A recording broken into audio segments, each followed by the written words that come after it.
mas abençoar-te-á com o perfume da flor e com a riqueza do fruto. Se amaldiçoas, porém, o companheiro de cada dia com o azorrague da censura, dele receberás a mágoa e a desconfiança. Se condenas o animal que te partilha o clima doméstico à fome e à flagelação, dele obterás rebeldia e aspereza. Em verdade, não podes abençoar o mal, a exprimir-se na crueldade, mas deves abençoar-lhe as vítimas para que se refaçam, de modo a extingui-lo. Não será justo abençoes a enfermidade que te aflige, mas é indispensável abençoe o teu órgão doente, para que com mais segurança se reajuste, expulsando a moléstia que, às vezes, te impõe amargura e desequilíbrio. Não amaldiçoes nem mesmo por pensamento. A ideia agressiva ou destruidora é corrosiva em nossa boca, sombra em nossos olhos, alucinação em nossos braços, e infortúnio em nossa vida. Abençoa a mão que te fere, e a mão que te fere aprenderá como eximir-se da delinquência. Abençoa o verbo que te insulta, e evitarás a extensão do revide. Abençoa a dificuldade, e a dificuldade revelar-te-á preciosas lições. Abençoa o sofrimento, e o sofrimento regenerar-te-á. Abençoa a pedra, e a pedra servirá na construção. Não ouvides o divino mestre da bênção. Jesus abençoou a manjedoura e dela fez o berço luminoso do evangelho nascente. Abençoou a Pedro, enfraquecido e vacilante, transformando-o em vigoroso pescador de alma. Abençoou a Madalena, obsidiada, e nela plasmou o sinal da sublimação humana. Abençoou Lázaro, cadaverizado, e devolveu-lhe a vida. E, por fim, abençoou a própria cruz, nela esculpindo a vitória da ressurreição imperecível. Abençoa a terra, por onde passes, e a terra abençoará a tua passagem para sempre. A mensagem é da nossa irmã Sheila. Então, meus amigos e meus irmãos, sejam todos bem-vindos para mais uma noite de estudo aqui na sala Francisco Cândido Xavier, onde nós estamos recebendo. É a primeira vez, Dilton, ou já veio aqui mais alguma vez? É a primeira vez. Nós estamos. Ok, obrigado. Então, nós estamos recebendo aqui o irmão Dilton, ele mesmo irá se falar para vocês, onde ele trabalha voluntariamente. E temos o maior prazer, a sala, em recebê-lo, Dilton, em nossa noite de estudo, em que o irmão irá fazer a exposição do estudo do Evangelho, o que se deve entender o pobre de espírito. E assim vamos nos preparar para que a gente possa receber a mensagem da noite de hoje, pedindo ao Mestre Jesus, a equipe espiritual desta sala e os nossos anjos guardiães para que envolva todos aqui em um só pensamento, buscando aferir todos os ensinamentos que ora venham ser executados nesta noite. Que a gente possa estar atento para que a mensagem que o nosso irmão Dilton trará para nós seja uma mensagem que venha revolucionar o nosso espírito, para que a gente possa ter, de hoje para amanhã, uma renovação em nossas vidas. O Evangelho é luz, e como a luz do Evangelho possa sair triunfando em cada um de nós aqui presentes, os espíritos encarnados e os espíritos desencarnados. E pedindo permissão, Senhor, para que tu e os espíritos amigos e o nosso Mestre Jesus envolvam em especial o nosso irmão Dilton nessa noite de hoje. Que a tua paz, o teu amor, a tua misericórdia seja hoje e sempre conosco. Muito obrigado, Senhor. Dilton, você tem mais ou menos 50 minutos. que pode ser prorrogado para 60. A palavra é toda sua, que Deus te ilumine, hoje e sempre. Amados irmãos, muita paz para todos. A minha paz eu vos deixo, a minha paz eu vos dou. Não vou lá dou como o mundo dá. Não se turbe vossos corações. Eu estou convosco até o fim dos séculos. Tendo vindo Jesus às cercanias de Cesareia de Filipe, eis que ele interroga assim os seus discípulos. Que dizem os homens com relação ao Filho do Homem? Que dizem os homens, quem sou eu? Eles lhes responderam. Diz uns que é Elias, outros que João Batista, outros que é Jeremias, ou algum dos profetas que ressuscitou. E vós, que dizeis aos homens, quem sou eu? Simão Pedro, tomando a palavra, eis que responde, tu és o Cristo, o Filho do Deus vivo. Bem-aventurado é Simão, filho de Jonas. Não foi nem a carne, nem o sangue que te revelou estas coisas, mas meu Pai que está nos céus. E aqui estamos comungando com esses irmãos. Para mim é uma alegria estar aqui, esse convite que me foi feito. Meu nome é um nome que eu digo sempre, eu cometo um crime e sou inimputável. Meu nome é Dilton Mata Souza. O trocadilho também eu aceito. Souza Mata Dilton. Eu sou do Centro Espírita Casa de Emanuel, do grande baluarte, que já desencarnaram, Abel Mendonça, irmã Raquel. Também faço frequência ao Centro Espírita Mensageiro da Luz, Casa de Arapiraca, cujo nome, Arapiraca, é um grande trabalhador que também já desencarnou. Muito bem. O tema que me foi proposto foi o Evangelho segundo o Espiritismo, que nós precisamos do Evangelho. A nossa doutrina completou 168 anos, que iniciou-se em 18 de abril de 1857, com Hippolyte Léon Denisard Rivail Allan Kardec. Ele disse, se essa doutrina for uma inverdade, ele cairá por si. Mas se a doutrina espírita for uma verdade, não há diatribe que eu possa derrubar.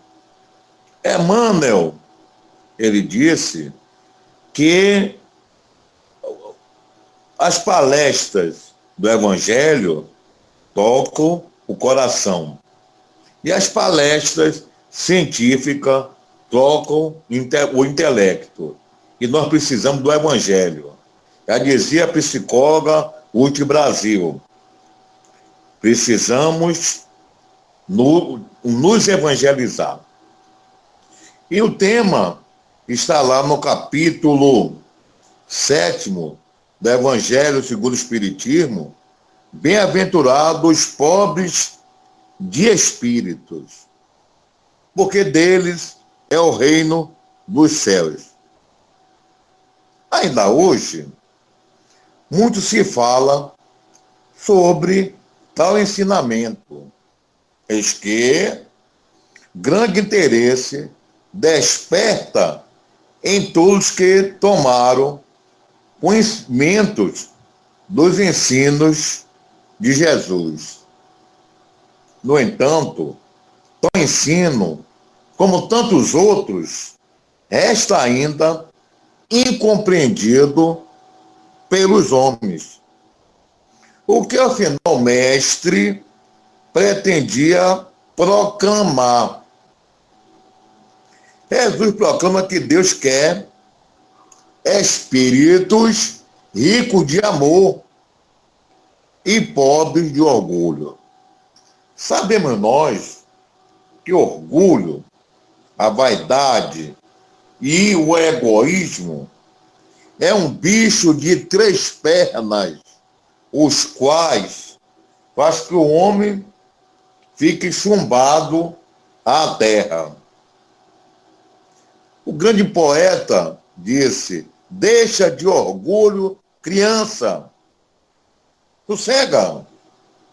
Não vedes que o oceano é o mar onde a causa navega? Hoje, tu danças com pompas de rainha. E amanhã, quem sabe, se sua sorte não será mesquinha. Então, nós nos orgulhamos de tudo. Nos orgulhamos do saber. Nos orgulhamos porque temos posses financeiras. Contudo, a doutrina espírita não proíbe que nós tenhamos condições financeiras, porque o dinheiro é a alavanca de progresso em mãos que saibam manuseá-la. O dinheiro é necessário, não é? Vemos nós, o dinheiro não se investe na agricultura, não se investe na educação, não se investe na saúde. E quem as possui não deve ser egoísta. Deve, aquele dinheiro que tem, não é, procurar fazer com que aquele dinheiro possa prosperar em benefício dos pobres e descamisados. É isso que devemos fazer. Muito bem. Reino dos céus. Quem que não quer ir para o céu? Doutrinas outras falam que quando nós desencarnarmos, nós iremos ou para o céu, ou para o inferno, ou iremos para o purgatório. Mas Jesus disse, olha, a casa de meu pai existe muitas moradas. Se assim não fosse, eu não vos diria que iria preparar aquele lugar, o lugar para cada um de nós. Que morada é essa? É o universo. Não é? Que Deus não ia criar um local circunscrito onde seus filhos que fizeram o bem iriam ficar lá na bonança. E aqueles outros que fizeram o mal iriam para o inferno sofrer eternamente. Que Deus é esse que iria fazer isso? Deus é amor. Deus é justiça. Então, Nicolau Copérnico, autor do sistema solar heliocêntrico, disse, olha, pensa que sua terra é habitada? Não, não. Existe outro céu, outros luares, outras florestas verdejantes, outros pássaros cantando no céu de anil. Existe vários locais de morada do Espírito. Mas nós, aqui na Terra, só queremos nos preocupar com os bens aqui da Terra, não é? Olha, O material científico é o causador disso.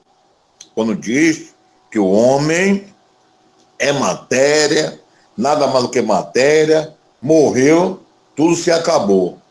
Então vamos gozar a vida, né? Viver essa vida.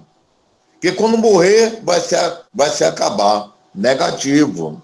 Ver o espiritismo, essa doutrina científica, filosófica e de cunho religioso, e diz, olha, a vida não começa no berço e não termina no túmulo. Somos imortais, porque eterno só existe um, que é Deus, que criou o universo e faz nascer o sol sobre os justos e aqueles que cometem as diversas injustiças. Muito bem. Seus bens não são jamais corridos pelas traças. Tampouco podem ser subtraídos pelos ladrões. Olha, quem não se lembra de Nécio, que construiu vários celeiros, não é? Vários celeiros. Aí se orgulhou, alma minha, dorme, se deleite. E olha, hoje deve buscar sua alma. Isso ficará para quem? Não é? Ele caiu na realidade que os bens daqui da terra são passageiros. Nós não somos donos de nada. Aquele pronome possessivo, minha mulher, meu filho, vossos filhos já não são seus filhos, veio de vós, mas não pertence a vós, já dizia Carlos Gibran, nossos filhos foi dado para que nós pudéssemos orientá-los no progresso intelectual e progresso moral. Mas o que havia a ser os pobres de espírito? Será que são os mendigos que andam na rua, que não têm o que comer, não têm o que beber, não têm o que dormir? Será que são esses? Não. Não. Os pobres de espírito são aqueles que não têm orgulho. Esse câncer que nós temos, né? Somos orgulhosos. Quem que não é orgulhoso? Todos nós somos orgulhosos.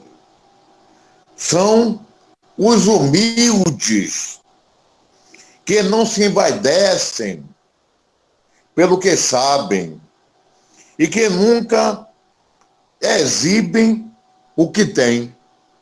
Olha aí, humilde. Nós temos uma parábola que mostra uma verdade e humanidade. Aquela parábola do pobre e do rico, que não se lembra dela. Havia um homem rico, né? Que se vestia de púrpura e de infinismo. E se banqueteava esplendidamente. Por outro lado, existia um pobre chamado Lázaro, todo coberto de chagas. E todos os dias ia ao seu portão com a finalidade única, exclusiva, de se alimentar daquelas migalhas que caíram da mesa do rico e ninguém lhes dava. E os cães vinham lamber-lhes as úlceras. Desencarnou o rico e teve como habitat aonde? O Hades. Desencarnou o Lázaro e foi para onde? Para o seio de Abraão.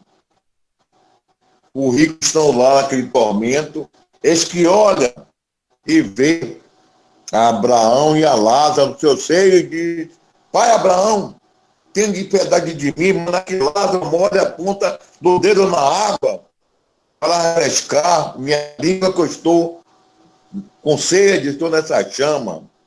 Ele disse: olha, lembra-te que você teve tudo na terra, todos os bens, né? Olha aí, os bens que a gente está querendo somente a melhor para nós. E Lázaro só teve males. Sofreu com resignação, com fé e esperança no porvir. Aí o orgulhoso, ele vai responder no mundo espiritual. Essa lição, Lázaro e o rico, mostra o orgulho. E Lázaro mostra o quê? A humildade. A modéstia é o seu distintivo, porque o verdadeiro sábio são aqueles que têm ideia do que não sabem. Olha aí. Sócrates disse, só sei que nada sei. Vamos trazer para a nossa doutrina espírita um palestrante orgulhoso, já pensou?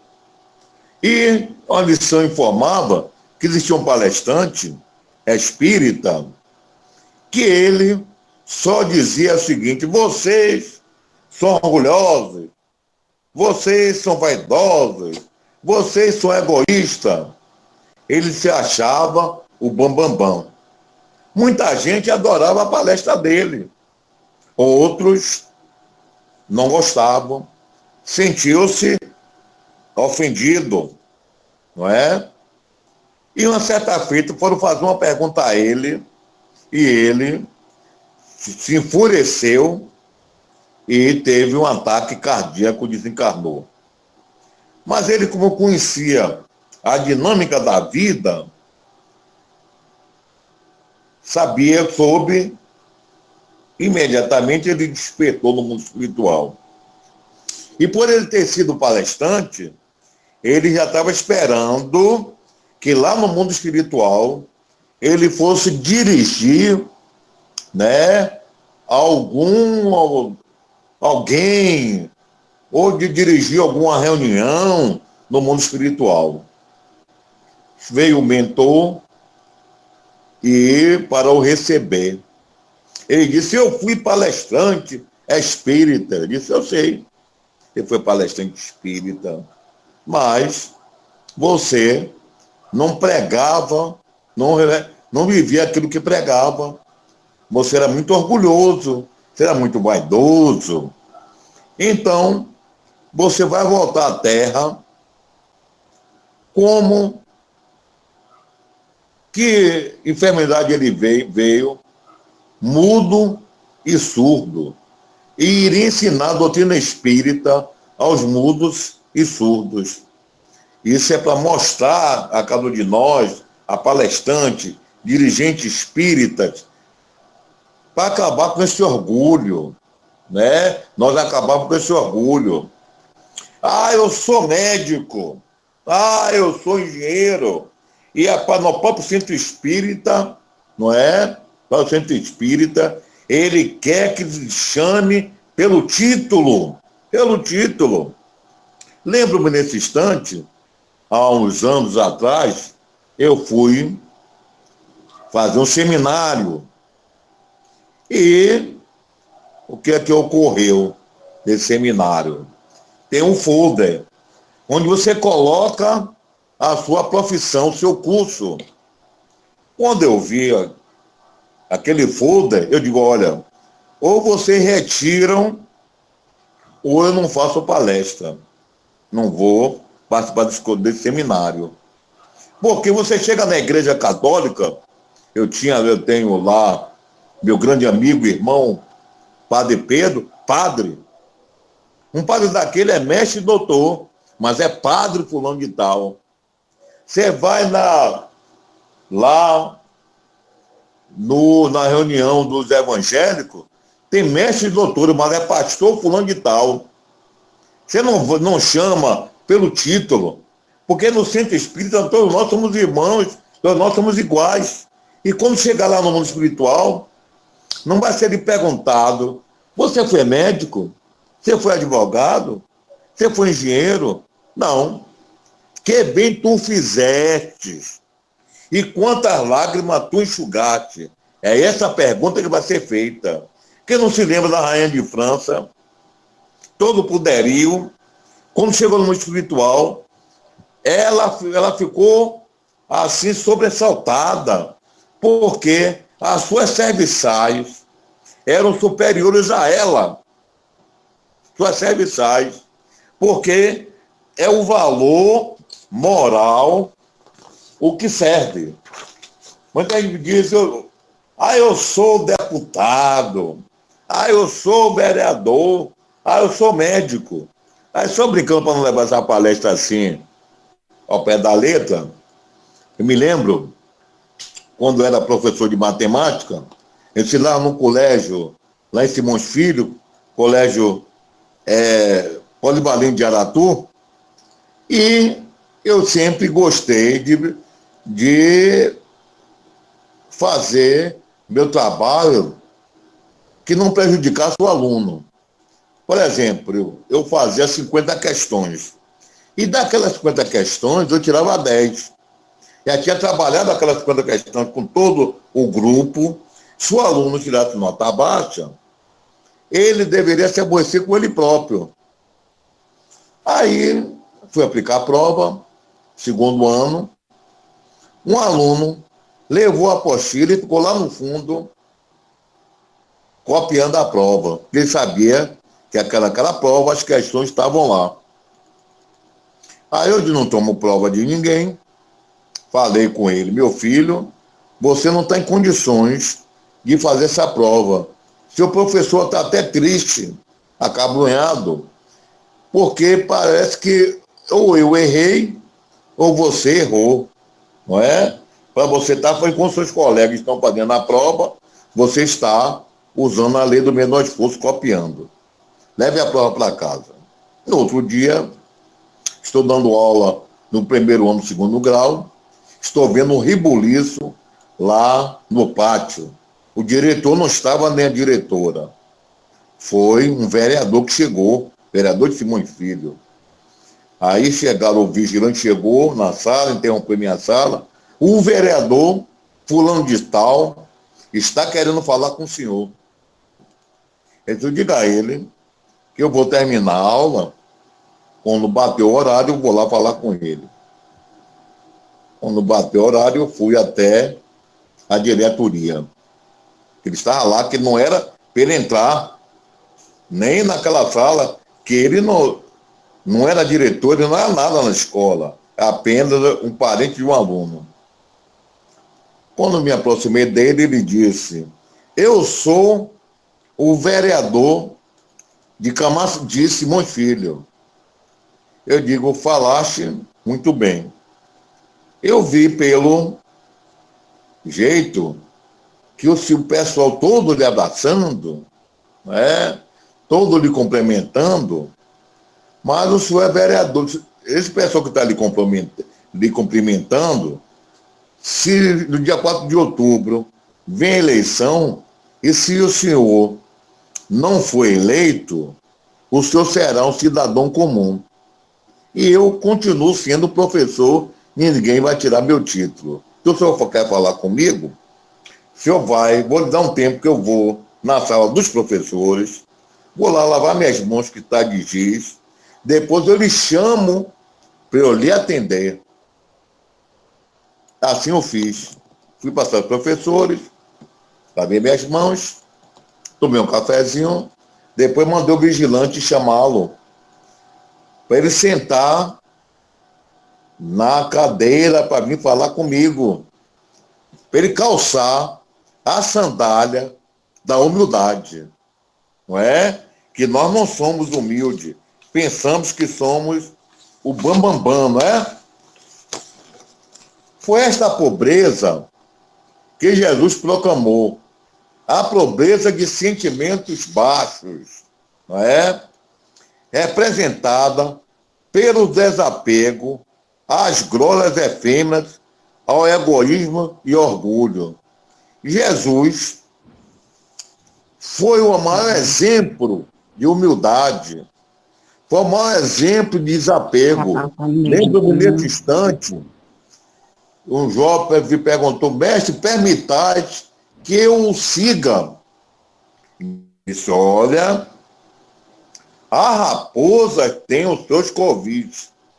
Os pássaros têm o seu ninho. Mas o filho do homem não tem nem onde reclinar a cabeça. Né? Por humildade, Jesus nasceu aonde? Nenhuma manjedoura. Para mostrar o quê? Humildade. Olhe bem, há muitos pobres de bens terrenos que se julgam dignos do reino dos céus, né? Mas que, no entanto, tem a alma endurecida e orgulhosa. Não é verdade? Isso é. E ser pobre financeiramente não quer dizer que é ser humilde. Existem pessoas que têm condição financeira e são humildes. Porque a pobreza e a riqueza são duas provas, não é? São duas provas. A da pobreza nos concita o quê? A termos resignação, fé e esperança no porvir. Ao passo que a riqueza material, ela traz o quê? O orgulho, as sensações nefastas. É por isso que Jesus disse, é mais fácil um camelo passar pelo fundo de uma, pelo buraco de uma agulha do que o rico se salvar. É verdade. Porque observemos que quem tem dinheiro, muitas vezes, ao invés de colocar esse dinheiro para progredir, beneficiando o povo, não é pegar, tá dando dinheiro aos pobres, mas daquele dinheiro fazer com que abrir uma empresa, dar emprego, não é? Dar emprego, e assim sucessivamente. Repudiam a Jesus e se fecha no reduto de uma fé que obscurece esse sentimento e os afasta da verdade. Nem a ignorância, nem tampouco a miséria que garantem aos seres a felicidade prometida por Jesus. A gente às vezes vocifera. Eu não sou feliz. A felicidade não foi feita para mim. Mas você pode ser feliz. Não é? Você pode ser feliz. Fazendo bem ao seu próximo é felicidade. Olha, Maupassant conta um caso belíssimo, de onde ele mandou um dos seus súditos procurar o homem, a pessoa mais feliz do mundo. E ao encontrá-lo, que pegasse a camisa daquele homem feliz e o levasse. Aí ele saiu. Você é feliz, jovem? Feliz coisa nenhuma. Meu pai e minha mãe não se entendem. Estão à beira da separação. Encontrou um rapaz, um senhor de idade. Você é feliz? Feliz o quê? Eu estou cheio de enfermidades, não tenho um plano de saúde, tenho que depender do governo, do SUS. Ela vai. Você é feliz? Perguntou uma senhora. Feliz coisa nenhuma? Meus filhos me abandonaram? Eu vivo aqui nesse abrigo, só recebendo amor e carinho dos empregados. E estava à noitinha, ele disse, não vou encontrar essa pessoa feliz. Aí subiu um morro. Ao chegar, terminar de subir o morro, ele viu um homem. Ele disse, amigo, você é feliz? Ele disse, eu sou feliz. Moro aí, aqui nessa casa, tenho 11 filhos, amo minha esposa, amo meus filhos. Graças a Deus que achei uma pessoa feliz. Então, me dá a sua camisa. Me dê a sua camisa que eu vou levar para o meu rei. Eu vou provar a ele que eu encontrei um homem feliz. Ele disse, moço, eu não tenho nenhuma camisa para vestir. E era feliz, não é? Então, vejamos nós que a felicidade não é deste mundo, mas podemos ser felizes fazendo o bem sem olhar a quem. O que nos encaminha para tal destino são os atos nobres, embaçados na caridade e no amor incondicional. Caridade. A maior virtude. Sem a caridade não há progresso espiritual. Disse, eu não tenho dinheiro. Eu não tenho dinheiro. Logo, eu não posso fazer a caridade. Ah, se eu tivesse na loteria esportiva, essa na loteria ia ajudar ao centro espírita tal, eu iria doar esse dinheiro a alguns parentes meus necessitados. Mas não precisa. Mas sabe qual é a maior caridade que fazer o nosso próximo? É o perdão das ofensas. Isso é a maior caridade que nós fazemos ao nosso próximo. Que não depende de dinheiro. Não depende de dinheiro. E a caridade está lá no Evangelho. Né? Tive fome e me deste de comer. Matar a fome de alguém. Tive sede e me deste de beber. Nem água não. H2O. 2 átomos de hidrogênio e 1 átomo de oxigênio, não. É a sede de amor. É nós orientarmos os jovens de hoje a não se drogarem, não é? As meninas de hoje a não abortarem. É isso que é essa sede que os jovens, crianças e jovens estão necessitando. É matar a sede, levando a doutrina espírita, né? A todos aqueles que baterem na nossa porta. É dizer aquele que está querendo praticar o suicídio, vai dizer, olha, você vai sair de um mal e entrar no outro pior.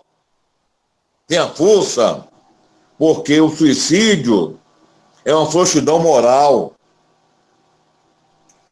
Precisamos também adquirir conhecimento que nos permitam alargar o plano da vida em busca de horizonte mais vasto. Pobres de espírito são simples e nobres, não os orgulhosos e velhacos. Pobres de espírito são os bons, que sabem amar a Deus e ao próximo, tanto como amam a si próprio. Não é isso? Amar a Deus. Muitos de nós nem querem saber que Deus existe. Que Deus existe. E a doutrina espírita mostrou um Deus amor, um Deus bondade, um Deus justiça. Quando foram ao mestre e perguntaram-lhe, mestre, qual é o maior mandamento da lei? Sabemos que são 10. Ele disse, olha, amar a Deus sobre todas as coisas e ao próximo como a ti mesmo.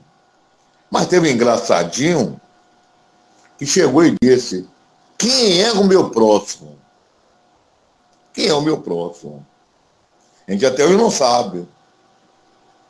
O homossexual é o nosso próximo. O assassino é o nosso próximo. Que todos nós somos irmãos. Independente de cor, de credo, da condição social ou de religião. Baixava um homem de Jerusalém a Jericó. E no meio do caminho, ele foi assaltado. Bateram nele, deixaram ele quase morto. Passava por aquele local um sacerdote. E ao vê-lo, fez igual aquele que, tô nem aí, tô nem aí. Um levita, a mesma coisa. Olhou para o homem, tô nem aí, tô nem aí. Mas um samaritano, que era tido como herege, ao ver o homem, ele parou, deu os primeiros socorros, tratando das feridas, colocando remédio. Depois colocou ele no seu cavalo. Em pleno século XXI, ele levou para um hospital particular. Ele não quis levar para o hospital público, sabe por quê? Porque ia esperar regulação. Mas levou para um particular. Chegou lá, tirou o dinheiro do bolso dele, 2 denários, e disse, trata bem desse homem. Estou viajando. Quando eu voltar, eu lhe restituirei aquilo que gastou a mais. Jesus disse, qual dos 3? É o próximo daquele que estava caído no meio do caminho, aquele que teve compaixão. Então vá tu e faz o mesmo. Então, todos nós somos irmãos, independente de qualquer coisa, que somos filhos do mesmo Pai que é Deus. Que é Deus? Inteligência suprema, causa primária de todas as coisas. Nós nos orgulhamos tanto pelo saber, e nosso saber é limitado. Se existe homens inteligentes aqui na Terra, que Deus mandou para que houvesse o progresso intelectual, que o espírito, para evoluir, ele precisa do progresso intelectual e progresso moral. Escreveu Sócrates, Platão, Parmênides, Newton, Isaac Newton, não é? E vários outros, para fazer com que nós progredíssemos intelectualmente. Mas teve que vir, bora puxar a barba para a nossa sardinha, um Chico Xavier, humilde. Lembro-me nesse instante que uma certa feita ele estava lançando um livro e um jovem quis que ele desse o autógrafo. E ele deu. Escreveu. Aí o jovem andou um pouquinho, quando olhou, estava a palavra Cisco. Aí ele veio correndo. Chico, você escreveu Cisco. É o que eu sou. Não é? É o que eu sou. Eu sou um cisco. Em relação a Deus, nós não somos nada em relação a Deus, né? Deus que tem a inteligência suprema. Foi por isso que Sócrates disse, eu só sei que nada sei, que estamos sempre a aprender. É por isso que a nossa doutrina não tem professor. Não tem professor. Né? Aqui, dessa doutrina, Chico Xavier, qual a série estudou? Até que série? Teu 3º ano. Foi o maior médio que passou aqui na Terra. Divaldo Pereira Franco, só professor das séries iniciais. Grande tribuno, não é? Grande tribuno. Então, para mostrar a todos nós que somos obras de Deus. São aqueles que observam e vivem as leis de Deus. Estudam com humildade, não é? Nós devemos, não é, procurar estudar na casa espírita e ensinar àqueles que sabem menos. A muito será pedido, a quem muito recebeu. É a nossa função, é essa. Era a respeito desses homens que o mestre Nazareno, em sua bem-aventurança, estava se referindo. Muitos são os que confundem humildade com servilismo. Ser humilde, não significa aceitar os demandos de compactuar com equívocos. Ser humilde é reconhecer as próprias limitações, buscando vencê-las sem alarde nem fantasia. É buscar incansavelmente a verdade e o progresso pessoal nas trilhas dos bons exemplos nobres e dignos. Então, esta lição importantíssima que está no Evangelho, segundo o Espiritismo, ainda vai além, não é? Aquele que se elevar será abaixado, né? Olhe bem. Por essa razão, ocasião, os discípulos se aproximaram de Jesus e lhe perguntaram: quem é o maior do reino dos céus? Jesus, chamando assim um menino, o colocou no meio dele e respondeu: digo-vos em verdade que não vos converterdes e tornardes com as crianças, nem entrarão no reino dos céus. Mas isso é o simbolismo. Porque o espírito foi criado o quê? Simples, ignorantes, e foi-lhes dado o quê? O livre arbítrio. Liberdade de agir, liberdade de pensar, liberdade de querer ou deixar de querer. Uma criança, todos nós nascemos, né? Nós nascemos, já nascemos adultos, vamos passar pela fase de criança. Logo, inicialmente, a criança ainda não teve ainda o tempo suficiente que seus órgãos ainda é frágil de mostrar para o mundo aquilo que ele trouxe de vidas passadas. Então ainda é a ingenuidade. Essa ingenuidade que Jesus quer de cada um de nós. Então, nós estamos aqui de passagem. De passagem. Nós um dia vamos ser chamados para onde? Para o mundo espiritual. A verdadeira vida, vida normal do espírito. E o homem, ele nasce, a primeira sociedade que ele conhece é aonde? É a família. É a família. Já dizia Victor Mussumessi, é a família, que é constituída de quê? Do pai, da mãe, do irmão, do avô, da avó, da sogra, que também pertence à família. É lá nesse lar que a família vai ter que haver a harmonia, porque Jesus já havia dito, na consumação dos tempos, iria existir uma guerra.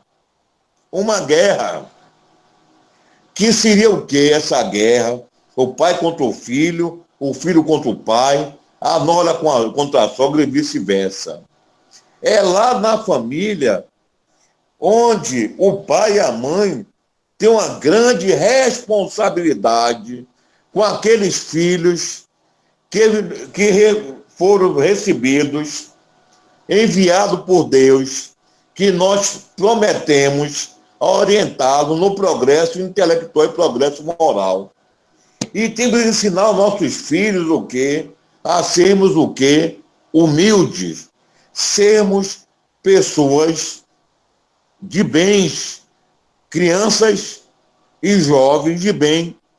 Porque saindo de lá, ele vai para as outras sociedades, que é a escola, que é o trabalho, e assim sucessivamente. É no lar que nós vamos mostrar que o orgulho nada vale, não nos leva a lugar algum. E se queremos um habitat no mundo espiritual bom, tal como o nosso lar, não é? Quem não se lembra do nosso lar? Onde André Luiz foi levado para lá, que levou 8 anos nas regiões umbralinas. O inferno não existe. Um lugar circunscrito, o inferno não existe. Mas existe as regiões umbralinas, onde é um verdadeiro inferno na acepção da palavra. Contudo, ninguém vai ficar lá eternamente, porque é a lei de progresso. Olha, André Luiz, era médico na terra, não foi médico? E ele foi para as regiões umbralinas. Quem foi que intercedeu por ele? A mãezinha dele, por isso que diz, mãe é mãe. E ele, quando foi para o nosso lar, foi o que ocorreu. Ele foi logo ser médico? Não. Ele passou a trabalhar como ajudante de enfermagem. Porque na terra ele foi rico de conhecimento, foi rico intelectualmente, mas não usou, né, essa riqueza para o bem. E lá no mundo espiritual, a riqueza é espiritual. Quando ele passou a evangelizar-se, se evangelizou, hoje ele é o quê? Um dos repórteres de Além Túmulo. Então, né, esse reino dos céus, essa região, esses habitats, ele é conquistado com muito amor. Só o amor constrói. Já dizia dos maiores cardeais que a Bahia já teve, Dom Avelar Brandão Vilela. Só amor constrói. Só amor nos eleva aos páramos celestiais. Só amor faz com que nós possamos perdoar o nosso irmão. Só o amor faz com que nós possamos trabalhar nas casas espíritas, nas casas evangélicas, atendendo a milhares de pessoas que batem na nossa porta. É o amor. É o amor. Que o amor é uma virtude. O amor é caridade. Sem a caridade, não há progresso espiritual. Fé, esperança e a caridade, a maior de todas é a caridade, não é? Então, o que é que ocorre? Bem-aventurados os pobres de espírito, que deles é o reino dos céus. Vamos nos preocupar sempre, fazer um retrospecto interior. Como é que eu estou hoje? Será que essa doutrina já conseguiu fazer com que eu me melhorasse espiritualmente? Esse retrospecto devemos fazer, não é? Porque Jesus disse, hipócritas, bem profetizou de ti Isaías, esse povo honra-me com os lábios, mas seu coração está longe de mim. E o espírito é cobrado a todo instante.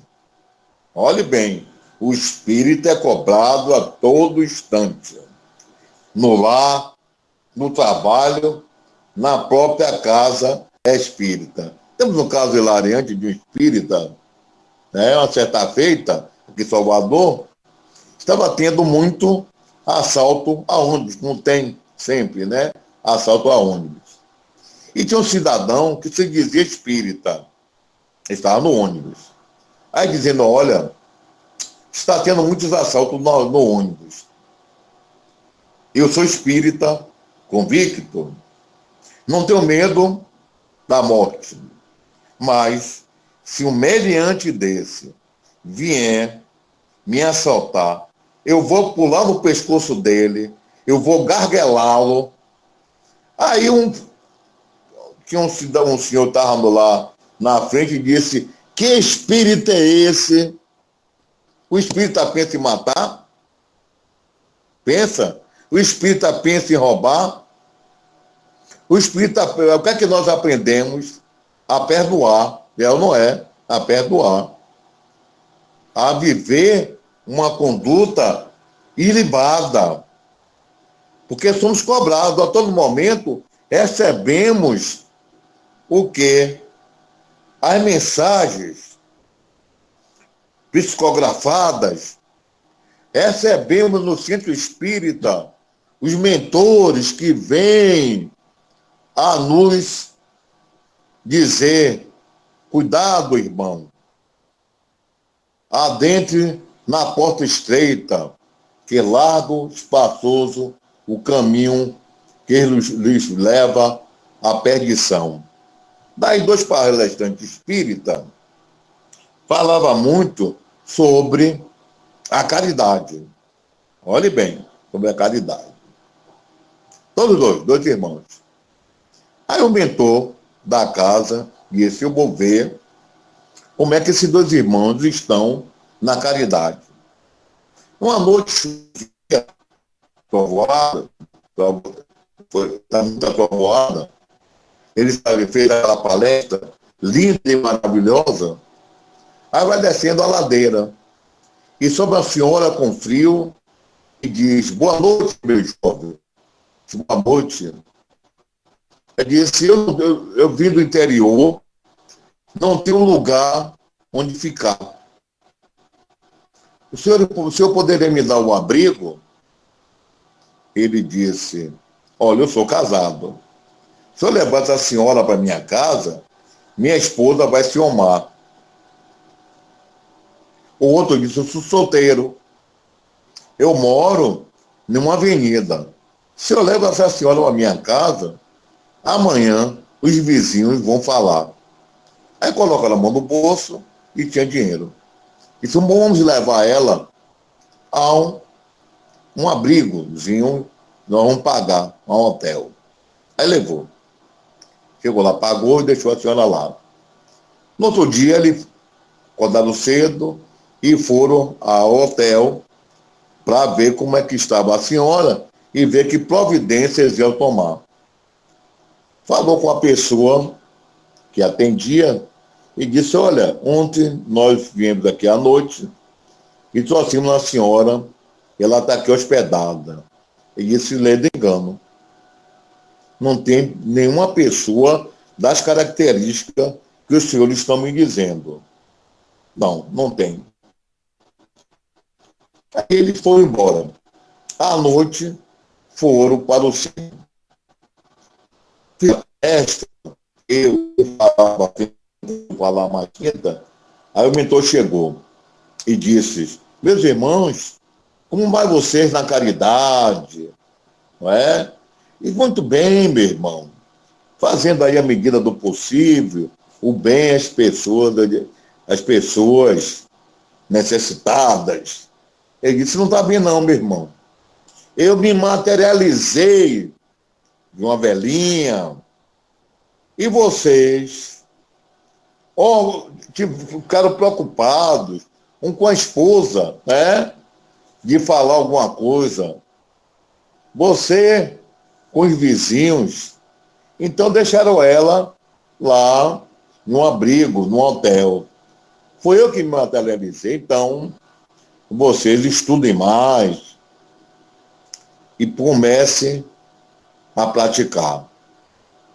Olha, fazer bem, dois palestrantes espíritas, também, outro caso, um chamado João, outro chamado José. Exímio palestrante. E o José, ele, todas as tardes do trabalho, aqui no comércio, subia a ladeira da montanha, onde aquelas casas, como diz Divaldo Franco, aquelas mulheres vendiam os prazeres da carne. E José ia subir a ladeira e ele entrava em determinada casa daquela. E João viu e começou a espalhar no centro espírita. As projeções mentais passaram com a negatividade contra o irmão José. Isso é espírita? Não. Ele frequenta as casas das mulheres que vendem os prazeres da carne. E as palestras dele já não era uma palestra que o povo ouvia, sempre lançando, porque o pensamento é força, é energia negativa. Aí o irmão disse assim, vem cá, você prova que o nosso irmão José, ele frequenta esses lugares, provo. Amanhã, às 17 horas, esteja no comércio, que eu vou levar vocês. Aí José, está do trabalho, vai subir na ladeira e eles atrás. Ele subiu, José, e eles atrás. José nem sabia que estava sendo acompanhado por ninguém. Aí entrou na casa. Eles vão dar uns 10 minutos. Quando deu 10 minutos, eles entraram. Quando empurraram a porta, está José sentado, uma jovem no seu ombro, chorando copiosamente. E era a filha de João, que ele estava lá todos os dias, evangelizando para que ela saísse daquela vida. Você vê o julgamento, né? Que nós julgamos mal as pessoas. Como julgamos? Mas ele o quê? Era humilde. Ele não quis levar o problema para o amigo, dizer que o amigo tinha uma filha que vendia os prazeres da carne. Ele procurou o quê? Ajudá-la. Ajudar sem esperar recompensa. Então, é a nossa parte. É o que nós devemos fazer. É se nos lembrar que um dia voltaremos ao mundo espiritual e vai ser perguntado que bem tu fizeste e tanta lágrima enxugaste. Senhor Jesus, para encerrar, todos nós gostaríamos de agradecer. Agradecer tudo o que nos deste. Tudo o que nos dás. O ar, o pão, a paz. Gostaríamos de agradecer-te a beleza que vislumbramos nos painéis da natureza. Agradecer-te a visão, a felicidade que todos nós podemos enxergar. Com os olhos, vemos o céu, vemos a terra, detemos no mar. Graças à misericórdia da visão, Senhor, todos nós podemos contemplar o nosso amor. No entanto, diante da nossa claridade visual, acho que não tem amanhecer. Se debatem nas trevas sem a hora matinal. Deixa-nos por eles orar. Nós sabemos que depois desta vida, na outra vida, eles também poderão enxergar. Muito obrigado, Senhor, pelos ouvidos meus. Ouvidos que nos foram dados por Deus. E que ouve o tamborilar da chuva no terreiro, a melodia do vento do ramo do salgueiro, a voz melancólica do boiadeiro. Ouvidos que escutam a melodia do povo, que desce do morro à praça a cantar. A melodia dos imortais, que ouvidas nunca se esquece jamais. Pela nossa faculdade de ouvir, deixa pelos surdos pedir. Eu sei que depois desta vida, na outra vida, eles também poderão ouvir. Muito obrigado, Senhor, pela minha voz. Também pela voz que ama, que canta, que fala de ternura, que liberta o homem de amargura. Muito obrigado, Senhor, pela voz da comunicação. Pela voz que ensina, que ilumina, que nos traz libertação. Mas, diante de tanta melodia, recordo-me que padece de afasia. Ele não pode cantar à noite nem falar de dia. Deixa-nos por eles orar. Nós sabemos que um dia irão falar. Muito obrigado, Senhor, pelas minhas mãos. E também pelas mãos que aram, que lavram, que trabalham, que semeiam, que colhem, que recolhem. Pela mão da caridade, da solidariedade.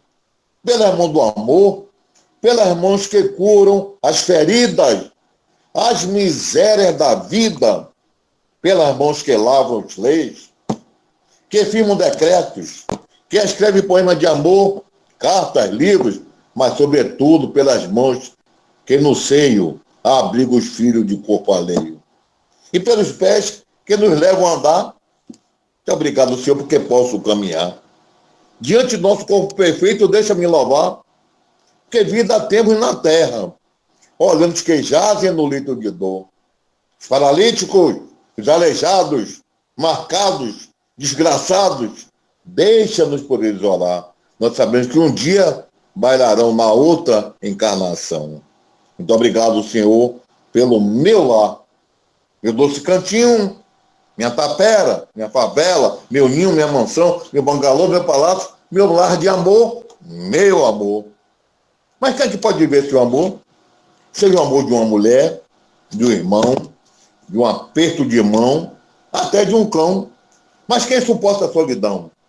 Mas se não tivermos ninguém, nem um amigo para a nossa mão estreitar, nem uma cama para deitar, nem lá, nem mesmo lá. Deixa-me dizer, Senhor, que tenho a Ti que amo a vida, que é nobre, que é colorida. Deixa-me dizer, Senhor, que deixa-me dizer, Senhor, que eu acredito em Ti. Dar graça pelo nosso nascimento. Muito obrigado, Senhor, pela vida. Muito obrigado pela nossa doutrina espírita. Muito obrigado por Divaldo Franco. Muito obrigado por Chico Xavier. Muito obrigado pelo Papa 16. Muito obrigado aos irmãos que me convidaram. Muito obrigado, Senhor. Muita paz para todos.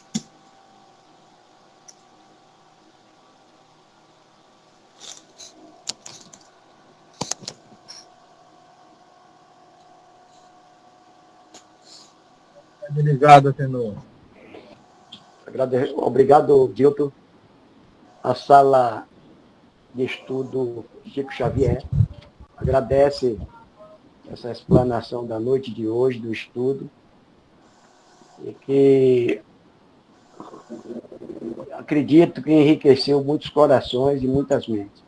Esperamos que isso tenha tido um bom plantio para que haja futuramente, né, uma boa colheita. Então, como ainda temos ainda 10 minutos, alguém gostaria de fazer alguma colocação na fala de hoje, alguma pergunta, fiquem à vontade. Olá, Dilton. Boa noite a todos. Boa noite. Dilton, recentemente eu li, essa semana eu estava lendo, nesses dias, sobre isso que você falou. E hoje eu vi assim que nas redes sociais a gente está vendo muita agressão. Principalmente hoje eu vi um artigo de um pessoal, tem um comentário no artigo, um comentário de uns grupos criticando o trabalho do Papa, falando mal dos trabalhos sociais de Valdo, do Papa, do São Francisco. Aí essas pessoas são pobres no caso do espírito também, não são? E que a gente está vendo muito assim, negatividade, algumas pessoas, né, criticando algumas ações sociais, trabalhos assim, voluntários, trabalhos assim para o bem do próximo, né? Então, isso também, não é? Pode falar. As críticas deverão ser construtivas. Quem é que o trabalho de Divaldo Franco, trabalho de Chico Xavier, trabalho do Papa Francisco, né? É Francisco, é isso. Eu falei 16, mas é Francisco. Olha, ele se preocupava com os pobres. Ele não quis morar no palácio onde os papas deveriam estar. Ele resolveu o quê? Morar no local de humildade. Ele procurou arrebanhar uma discriminação contra a união homoafetiva que o direito brasileiro já legalizou. E ele, porque ele trabalhou, inclusive mandou que abençoasse esse pessoal de uniões homoafetivas, não é? Então, essas críticas destrutivas, mas não chegam até eles porque eles fizeram um bom trabalho e vai continuar fazendo que eles não morreram. Ele não morreu, nem Chico, nem o nosso Papa, que desencarnou ontem. Ele vai intuir a outros que virão, papas que virão, né? O próprio Divaldo, aquela mansão do caminho, quantas crianças ele cuidou, né? Quantas crianças? Deus está vendo tudo isso, né?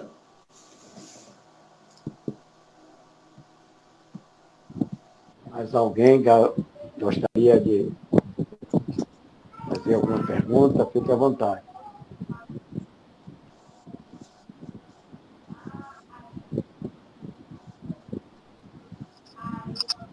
Dilton, boa noite, Dilton. Boa noite. Boa noite, pessoal.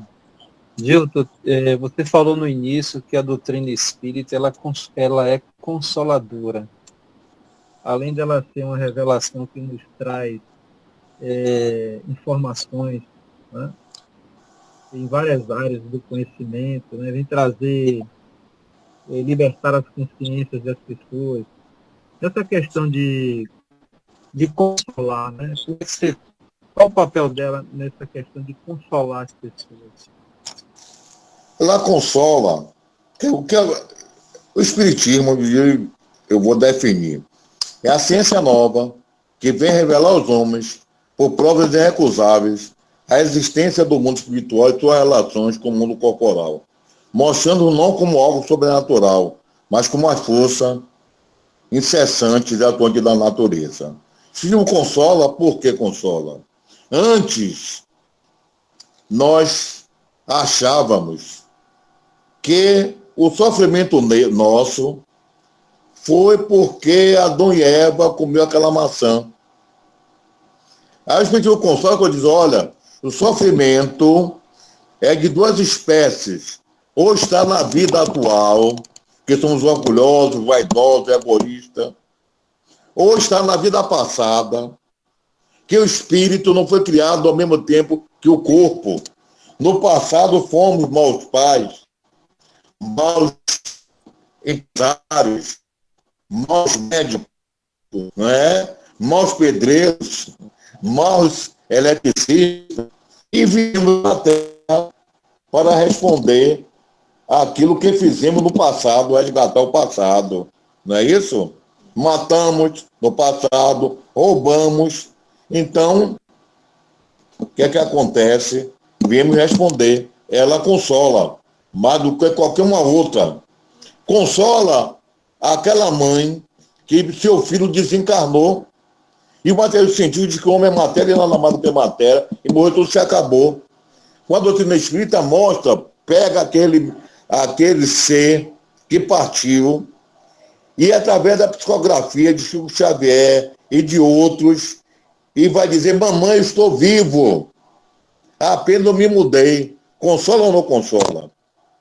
Ela é consoladora por causa disso, porque mostra que o sofrimento tem uma causa, consola aquele que perdeu seu ente querido, dizendo-lhe que ele ainda vive e no mundo espiritual não morreu.